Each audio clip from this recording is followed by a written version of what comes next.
Hello all, A Knife Tale here, bringing you another knife review, and I'm first of all going to apologize because I've realized that I am stumbling and fumbling over words.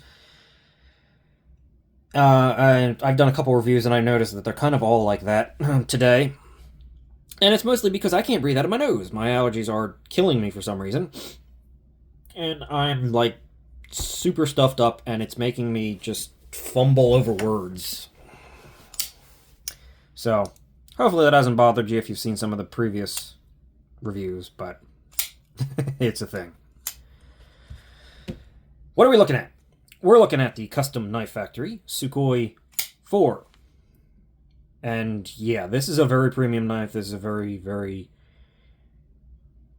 interesting knife. And I really like this knife. Just gonna say that out of the gate. What is this knife? This is a large, very large knife in M398 blade steel. Little mark from using it on the blade. Which M398, this is number 400 by the way, if you didn't know, is basically even more edge retention than M390, but it's a little more brittle. Should be pretty strong on the edge retention.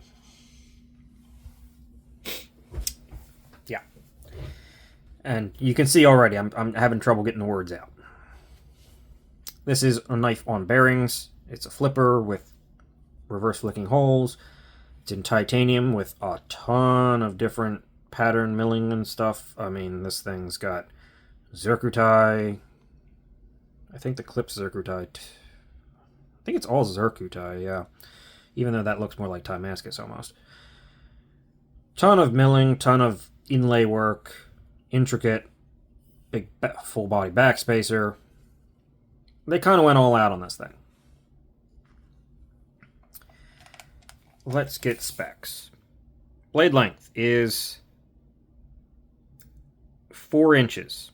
Maybe even a hair over 4 inches. Overall length is a 9 3/8 inch knife, and the handle is 5 3/8. So that adds up pretty well. What is that? Dotist oil. Let us do a quick comparison. This is, I mean, comparison is kind of a bit of a joke for this one. Oh. Civivi Elementum for small knife. Civivi Conspirator for full-size knife. Sukhoi. It eats them. It eats almost both of them at the same time. It's a big knife. There is no getting around it. That is a full-size, or not a full-size, a large knife. But despite that, it's not the tallest knife in the world. It's a little taller than the Conspirator, but it's pretty darn thin. It is, I'd argue, the same as the Conspirator. For such a large knife, it feels very thin. Let's check out just how thin it is with the calipers. Don't do this while the blade's open. For future reference. Do as I say, not as I do. Yes, it is thinner than the Conspirator. 519 thousandths, and the Conspirator, I believe, comes in at 5... I don't know. It's almost dead on exactly the same. I was just misremembering.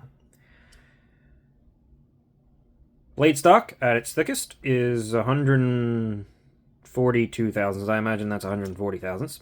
Not too thin, but not too thick. Behind the edge on this giant blade,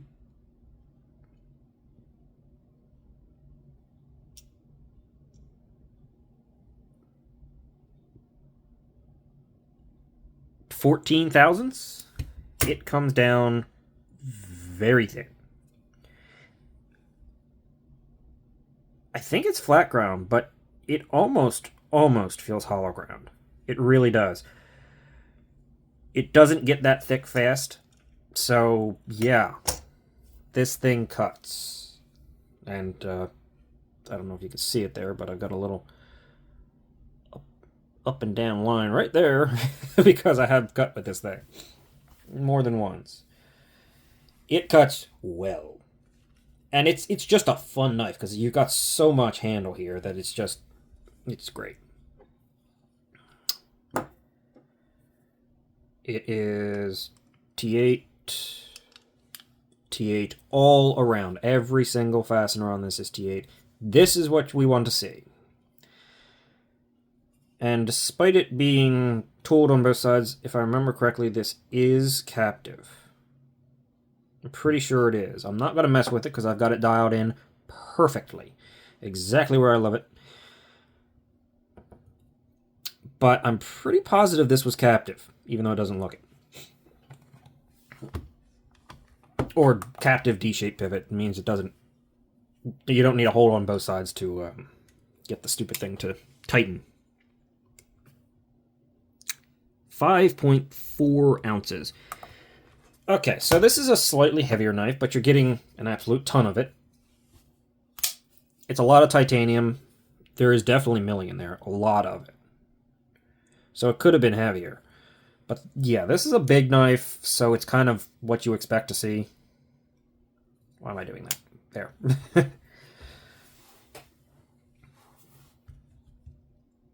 Those are the specs. Let's just start talking about this thing. CKF, they have their knives produced in China, but then they go to, I believe they're in the Czech Republic now. They go to their on-site factory, or their local factory, and that's where these knives get a lot of their finishing work. That's also why a lot of CKF knives cost a bit more. Quite a bit more in some cases. Though in this case, you're definitely getting a lot. They do washes, probably sharpen blades, finishes, some of the inlay handwork, just finishing and assembling and making sure everything is QC'd properly and right, and it results in a really good product, but it does tend to cost more than the average production knife. Certainly more than the average production knife out of China. This knife is $655. That one hurts, but when you see that the execution and the quality and the milling and the complexity and the Damascus pivot collar or Zircuti pivot collar and clip that works surprisingly awesome despite having a little bit of a flat at the end. Perfect centering, the no play, the ridiculously smooth action. In fact, if I were to put just a single dot of lube on the...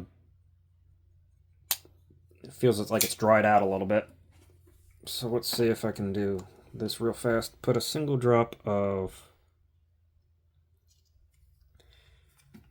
that nano oil on the... It did fight me a little bit there. Work it in a little bit.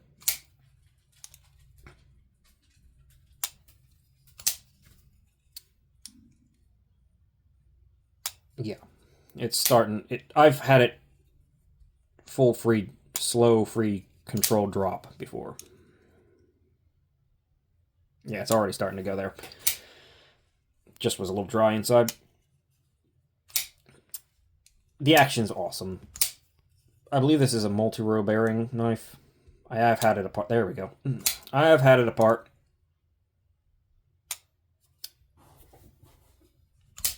Cleaned it out. Whole 9 yards there. A little bit of oil. That's probably where that dot of oil was coming from. Yep, there we go. It's back.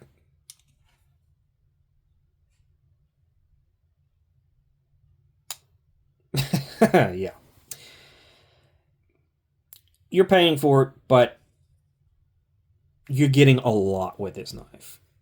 I think they're a little overpriced, but they are much more justified than you might think. with all that you're getting out of their knives. For the most part. Some of them are just kind of a little bit much. But going to 2 factories, I guess, makes that price a little bit higher than you would like it to be. Is what it is. Back to the knife. Because I was buying time for my talking to return. Which it hasn't, apparently. Blade. Super sharp. It's held its edge. It's M398. It's going to for a while, I would imagine. It's still quite sharp. I wouldn't run my fingers completely along that blade. The reverse slick is great. The jimping up here actually offers some slight traction. It's comfortable, but it also offers traction. You're up close enough to the blade edge. The one major flaw of this knife is the sharpening choil and plunge grind, as it's very hard to tell because it looks like it almost goes straight down, but it actually goes to here. It does curve a little bit, but that's still hitting the edge, and we're almost getting a smile out of the box because I have not sharpened this knife. That hurts a bit, considering the rest of the knife is so freaking awesome. Got this super small swedge up there. Amazing action. Great access to the lock bar, despite it not being really cut back.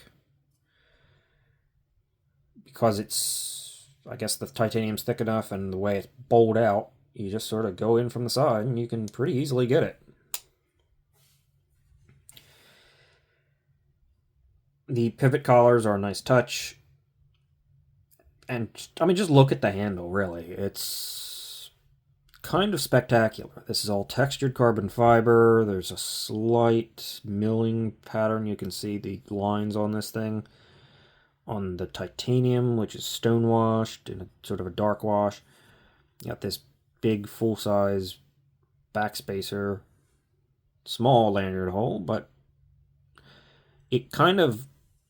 The way they did the lanyard hole here is interesting. It kind of goes down into the handle. So you put the lanyard hole in, and if you can shove it in there, it should actually hold pretty well. So it's almost like they managed to get more lanyard hole while showing less. Okay, I'm fine with that. Centering, great. Lock bar cutout is on the inside, so it doesn't mess with this flowing design. The pocket clip is flowing with the rest of the knife and wonderful. There's not a hot spot. You don't feel it. It's just an excellent pocket clip.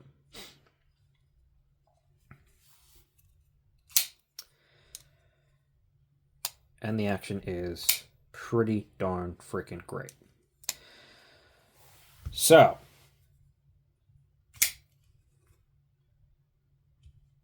there's not, other than that plunge grind, there is nothing negative on this knife. I guess if you don't want a giant knife, don't even consider it, because it's a big one.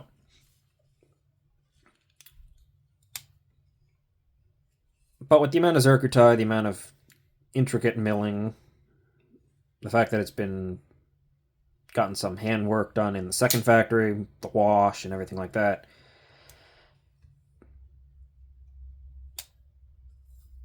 it still feels a tiny bit expensive, but not nearly as bad as the initial sound of it might be.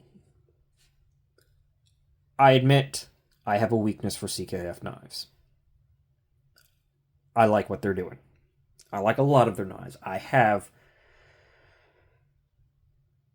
like nine of them. Not the biggest collection in the world, but a collection unto itself, I would imagine. And I'm going to be getting the next Evo, and I'm going to be getting the next Peter Senti integral design. I can't remember the name of it off the top of my head. Snafu? Yeah, something like that.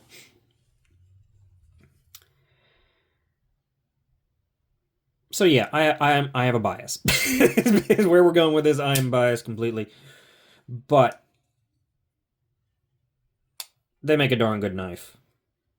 They execute a darn good knife 99.9% of the time. Well, 97% of the time. I heard that there was a few issues with the Eagle rocks that were made. I have one. I will do a review on it. Mine had no issues whatsoever, but I did hear that there were a couple that did have some funkiness going on with their pivots or in their pivots or something like that. The way they're something was wrong in there. So say it where it's necessary, but I really like this knife. I think it's really attractive, but also a knife that really kind of makes you want to use it just because of how good and functional it is. I'm not going to enjoy sharpening it, but hopefully that won't happen for a while. So, yeah, not looking forward to that. Though I can cut in a sharpening choil. The stop pin is like way up here. In fact, that is the stop pin. Massive shouldering. Hits right there. You can do whatever you want to the edge. Just extend this out a little bit and you'll be fine. Like I said, even though it looks like it drops down straight here, it's more or less dropping down. It kind of drops down in two stages. The steepest drop is to here, which is where you want it to be. But then it is still a little bit of a thickness. Got still a little thickness that needs to drop down to the edge, and that's what's causing this slight beginning of a smile. I don't think it's going to be too much of a problem, but I'm also not going to hard use this knife. So that's all. CKF Sukhoi 4. Thanks for watching. Hope you enjoyed seeing it. I just think this is a cool knife. That's pretty much what this is. So that's all for me. See you next time.